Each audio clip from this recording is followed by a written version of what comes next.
Welcome to ಗೌಡ್ರ ಮನೆ. Instant tasty easy rasam ಹೇಗೆ ಮಾಡೋದು ಅಂತ ನೋಡೋಣ ಬನ್ನಿ. ಮೊದಲೇದಾಗಿ ಹುಣ್ಸೆಹಣ್ಣು ರಸ ಮಾಡ್ಕೋಬೇಕು. ಹುಣ್ಸೆಹಣ್ಣು ರಸಕ್ಕೆ ನಾನು ಗೋಲಿ ಆಕಾರದಷ್ಟು ಹುಣ್ಸೆಹಣ್ಣು ತೊಗೊಂಡು ಅದನ್ನು ನೀರಿಗೆ ಹಾಕಿ ಸ್ವಲ್ಪ ಸ್ಮ್ಯಾಶ್ ಮಾಡ್ಕೊಂಡಿದ್ದೀನಿ. ನಂತರ ಸಾಸಿವೆ ಬೇಕು, ಹಿಂಗೆ ತೊಗೊಂಡಿದ್ದೀನಿ, ಬೆಳ್ಳುಳ್ಳಿ ತೊಗೊಂಡಿದ್ದೀನಿ, 8ರಿಂದ 10 ಎಸಳು ಬೆಳ್ಳುಳ್ಳಿ ತೊಗೊಂಡಿದ್ದೀನಿ, ಕೊತ್ತಂಬರಿ ಸೊಪ್ಪು, ಜೀರಿಗೆ ಮೆಣಸಿನ ಪುಡಿ, ಈ ಸ್ಪೂನಷ್ಟು ಒಂದು ಸ್ಪೂನಷ್ಟು ಜೀರಿಗೆ ಮೆಣಸಿನ ಪುಡಿ ತೊಗೊಂಡಿದ್ದೀನಿ, ರುಚಿಗೆ ತಕ್ಕಷ್ಟು ಉಪ್ಪು, ಮಾಡಲು ಎಣ್ಣೆ ಬೇಕು. ಈಗ ಒಂದು ಕಡಾಯಿ ಇಟ್ಕೊಳ್ಳೋಣ. ಕಡಾಯಿ ಸ್ವಲ್ಪ ಕಾಯಲಿ. ಕಾಯ್ದ ಮೇಲೆ ಅರ್ಧ ಸ್ಪೂನಷ್ಟು ಎಣ್ಣೆ ಹಾಕೋಬೇಕು.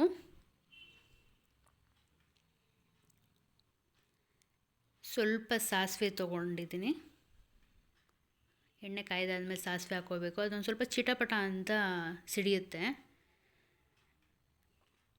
ಬೆಳ್ಳುಳ್ಳಿ, ಜಜ್ಜಿರೋಂಥ ಬೆಳ್ಳುಳ್ಳಿ ಹಾಕೋಬೇಕು. ಅದೊಂದು ಸ್ವಲ್ಪ ಫ್ರೈ ಮಾಡ್ಕೊಳ್ಳೋಣ ಹಂಗೇ. ಸೊ ನಾನು ಈಗ ಸ್ಟವ್ ಆಫ್ ಮಾಡಿದ್ದೀನಿ, ಯಾಕಂದರೆ ಸೀದೋಗ್ಬಿಡುತ್ತೆ. ಜೀರಿಗೆ ಮೆಣಸಿನ ಪುಡಿ ಹಾಕೋತಾ ಇದ್ದೀನಿ 1 ಸ್ಪೂನಷ್ಟು. ಇನ್ನೊಂದು ಸ್ವಲ್ಪ ಬೇಕಾದರೆ ಜೀರಿಗೆ ಮೆಣಸಿನ ಪುಡಿ ಮಾಡ್ಕೊಂಡು ಹಾಕೋಬೋದು. ನಾನು ಸ್ವಲ್ಪ ಮಾಡ್ತಿರೋದ್ರಿಂದ ಸ್ವಲ್ಪ 1 ಸ್ಪೂನಷ್ಟು ಹಾಕ್ಕೊಂಡಿದ್ದೀನಿ. ಹಿಂಗೆ ಹಾಕ್ಕೊಂಡಿದ್ದೀನಿ.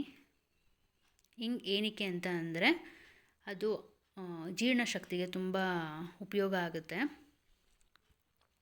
ಈಗ ಸ್ಟವ್ ಹಚ್ಕೋತಾ ಇದ್ದೀನಿ, ಯಾಕಂತ ಅಂದರೆ ಸೀದೋಗ್ಬಿಟ್ರೆ ಅದು ಟೇಸ್ಟೇ ಚೇಂಜ್ ಆಗಿಬಿಡುತ್ತೆ.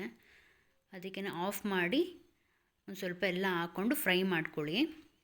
ಫ್ರೈ ಮಾಡಾದಮೇಲೆ ನಾನು ಈ ಟೈಮಲ್ಲಿ ಹುಣ್ಸೆಹಣ್ಣು ರಸ ಇಟ್ಕೊಂಡಿದ್ನಲ್ಲ ಅದನ್ನು ಹಾಕೋತಾ ಇದ್ದೀನಿ. ಹುಣ್ಸೆಹಣ್ಣು ರಸ ಹಾಕ್ಕೊಂಡು ಸ್ವಲ್ಪ ಮಿಕ್ಸ್ ಮಾಡ್ಕೋಬೇಕು.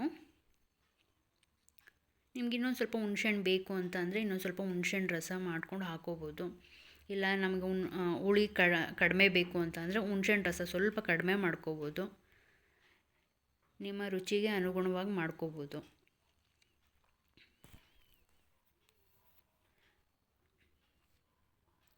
ಈ ರಸಮ್ಮು ಕಾಫ್ ಇದ್ದಾಗ, ನೆಗಡಿ ಇದ್ದಾಗ ತುಂಬ ಚೆನ್ನಾಗಿರುತ್ತೆ. ಮತ್ತು ನಾನ್ ವೆಜ್ ಮಾಡಿದಾಗ ಆರಾಮಾಗಿ ಒಂದು ಗ್ಲಾಸ್ಗೆ ಹಾಕ್ಕೊಂಡು ಆರಾಮಾಗಿ ಕುಡಿಬೋದು. ಜೀರ್ಣ ಆಗುತ್ತೆ. ಜ್ವರ ಬಂದಾಗೂ ಅಷ್ಟೇ ಅನ್ನಕ್ಕೆ ಚೆನ್ನಾಗಿರುತ್ತೆ, ಟೇಸ್ಟಿಯಾಗಿರುತ್ತೆ. ಹಿಂಗೆ ಮಿಕ್ಸ್ ಮಾಡ್ಕೋಬೇಕು. ಸ್ವಲ್ಪ ಮಿಕ್ಸ್ ಮಾಡಿಕೊಂಡು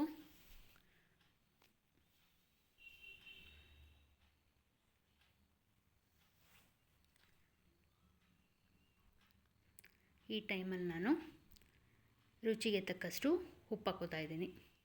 ನಿಮಗೆ ಎಷ್ಟು ಬೇಕೋ ಅಷ್ಟು ಉಪ್ಪು ಹಾಕ್ಕೊಳ್ಳಿ. ಅದು ಕುದಿಬೇಕು.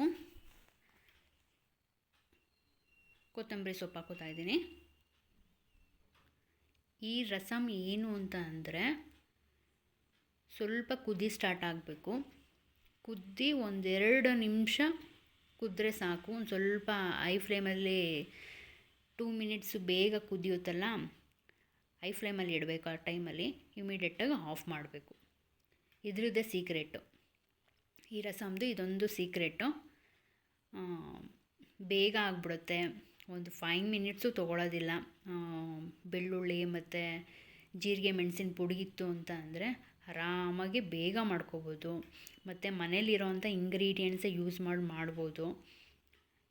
ಏನು ಹೊರಗಡೆ ಹೋಗಿ ಎಲ್ಲ ತೊಗೊಂಡು ಬರಬೇಕು ಅನ್ನೋದೆಲ್ಲ ಏನಿರಲ್ಲ.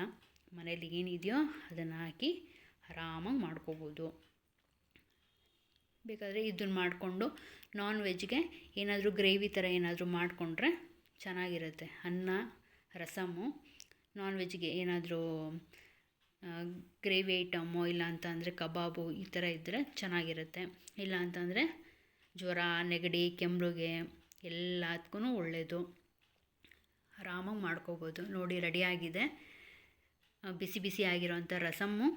ಟೇಸ್ಟಿಯಾಗಿರೋವಂಥ ರಸಮ್ಮು ರೆಡಿಯಾಗಿದೆ. ಟೇಸ್ಟ್ ಮಾಡಿ, ಟ್ರೈ ಮಾಡಿ, ಹೇಗೆ ಬಂತು ಅಂತ ಕಮೆಂಟಲ್ಲಿ ತಿಳಿಸಿ. ಮತ್ತು ಚೆನ್ನಾಗಿ ಬಂತು ಅಂದರೆ ಇನ್ನೊಬ್ರಿಗೂ ಶೇರ್ ಮಾಡಿ.